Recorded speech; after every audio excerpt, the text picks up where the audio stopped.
La independencia de México fue la consecuencia de un proceso político y social resuelto por la vía de las armas, que puso fin al dominio español en los territorios de Nueva España.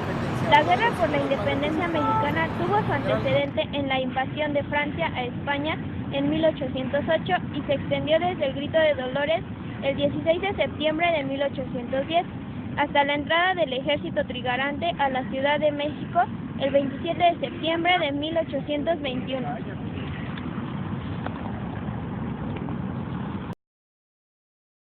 De la derrota de los criollos en la Ciudad de México en 1808, en otras ciudades de Nueva España se reunieron pequeños grupos de conjurados que pretendieron seguir los pasos del Ayuntamiento de México. Tal fue el caso de la conjura de Valladolid, descubierta en 1809 y cuyos participantes fueron puestos en prisión.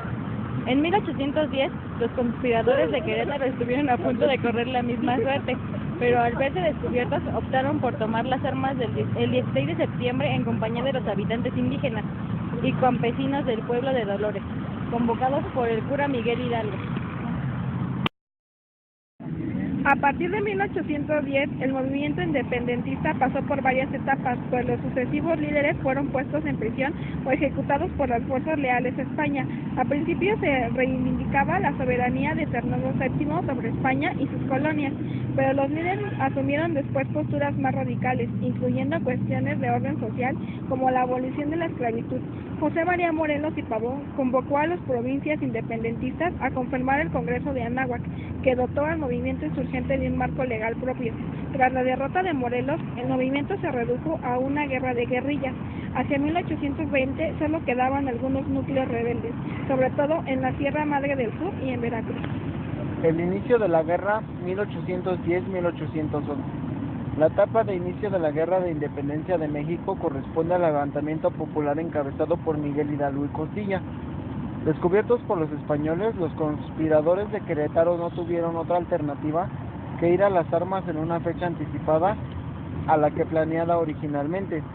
Los miembros de la conspiración se hallaban sin una base de apoyo en ese momento, por lo que Hidalgo tuvo que convocar al pueblo de Dolores a sublevarse en contra de las autoridades españolas el 16 de septiembre de 1810.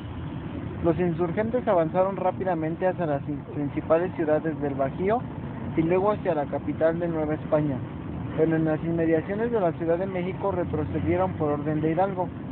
Los siguientes encuentros entre los insurgentes y el ejército español, llamado realista, fueron casi todos ganados por estos últimos.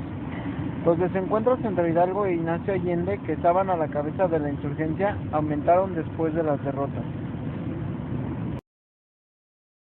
La conspiración de Querétaro y el Grito de Dolores. Ignacio Allende y Mariano Abasolo estuvieron entre los simpatizantes de los conjurados de Valladolid. Cuando esta fue descubierta, organizaron una nueva conspiración que tuvo su sede definitiva en Querétaro. Las reuniones se realizaban de manera clandestina en casa del corregidor Miguel Domínguez. Allende estaba al frente de los conjurados, entre quienes se encontraban al propio corregidor, Miguel Hidalgo y Costilla, Juan Aldama y Josefa Ortiz. Segunda etapa, organización 1811-1815. La llamada etapa de organización de la guerra independentista de México comprende los sucesos bélicos y políticos ocurridos entre el momento en el que Ignacio López Rayón fue nombrado jefe de las fuerzas insurgentes en Saltillo, el 16 de marzo de 1811, poco antes de que Hidalgo, Allende, Aldama, Jiménez y otros jefes insurgentes fueran presos y ejecutados en el norte de México, y antes del fusilamiento de José María Morelos y Pavón en Ecatepec el 22 de diciembre de 1815. Durante esta época, el movimiento independentista no solo realizó acciones bélicas, sino que dotó a sí mismo de una estructura y un cuerpo jurídico. Durante este periodo cobra importancia el posicionamiento ideológico de la causa insurgente. Los 3.500 hombres que formaban el remanente de la insurgencia marcharon hacia Michoacán bajo el mando de López Rayón y otros jefes. Durante el traslado se enfrentaron a los realistas, a quienes derrotaron en Puerto de Piñones y en Zacatecas.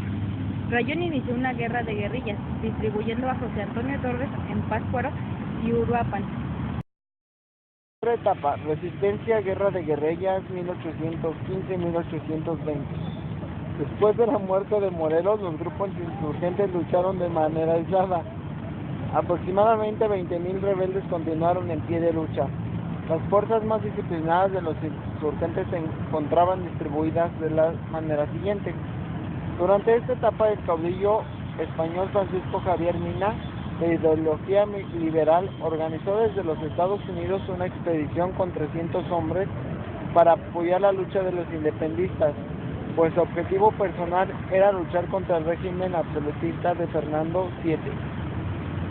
Mina era un navarro que había luchado de su país y puesto en práctica la guerrilla en la región de los Pirineos en contra del absolutismo de la corona española. Huido a Francia y después a Inglaterra, donde conoció a Servando Teresa de Mier. Fue el fraile dominico quien lo entusiasmó respecto de la lucha por la emancipación de la Nueva España.